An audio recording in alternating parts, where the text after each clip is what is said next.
Mempool is evolving. Package relay is a proposal that lets nodes relay groups of transactions together, a package, instead of one at a time. This is huge for Lightning. When a Lightning channel closes, it creates a commitment transaction with a very low fee. Package relay would let that transaction be relayed alongside a child transaction with a high fee, solving the CPFP relay problem at the network level. Mempool, short for memory pool, is where unconfirmed Bitcoin transactions live. Every node maintains its own mempool. When you broadcast a transaction, it lands in thousands of mempools across the network simultaneously. No single mempool is the source of truth. Each node decides what to keep and what to drop. That's where it gets interesting. Miners don't include transactions out of charity. They include the ones that pay the highest fee rate, measured in satoshis per virtual byte, or sat per vbyte. It's a pure market. Your transaction competes with every other transaction for scarce block space. The higher you pay,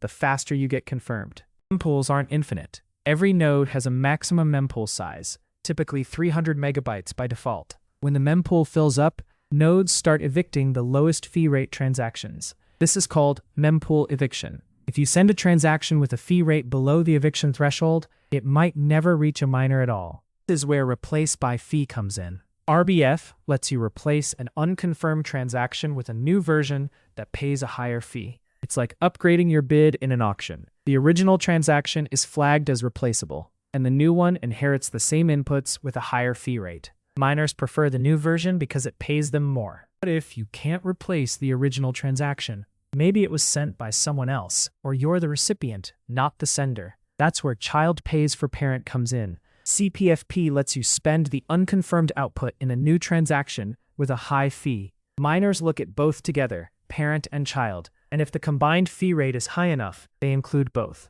But which one should you use? RBF works when you control the sending wallet and the transaction is flagged as replaceable. CPFP works when you're the recipient or the sender didn't enable RBF. RBF is cheaper. You only pay for one transaction. CPFP costs more. You're creating a whole new transaction. But CPFP can save you when you have no other options. And fees. There are other rules that govern what gets into the mempool. Bitcoin core nodes enforce a minimum relay fee of 1 sat per vbyte. Transactions below this threshold are rejected entirely. There are also limits on transaction size, the number of unconfirmed ancestors, and the total size of a transaction chain. These policies aren't consensus rules. Nodes can change them. One of the most debated mempool policies is Full-RBF. By default, Bitcoin Core only replaces transactions that are explicitly flagged as replaceable. Full-RBF changes this. It allows replacing any unconfirmed transaction, flagged or not. Supporters say it makes fee bumping more reliable.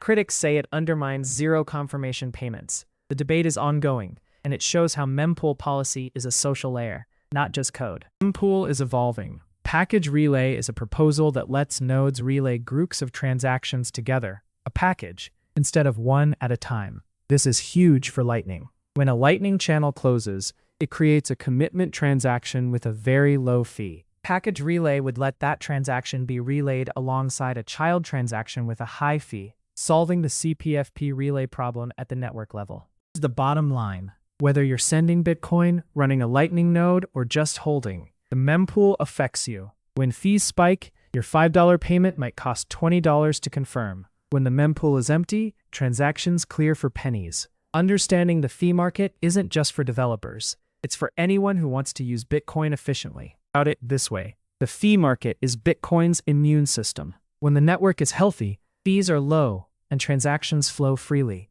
When the network is under attack, say someone spamming transactions, fees rise and the spam becomes expensive. It's a self-regulating mechanism that has kept Bitcoin running for over 17 years without a single hour of downtime. The market isn't static. As the block subsidy continues to halve every 4 years, transaction fees will become the primary revenue source for miners. By 2040, fees could make up the majority of miner income. This transition is one of the most important economic shifts in Bitcoin's history. The mempool and fee market today are a preview of Bitcoin's future. Mempool is the beating heart of Bitcoin's transaction economy. It's a market, a filter, and a defense mechanism all at once. If you want to go deeper, check out mempool.space to see the live fee market in action. And if you found this useful, hit subscribe and drop a lightning zap at lidfrontcrypto@coinos.io.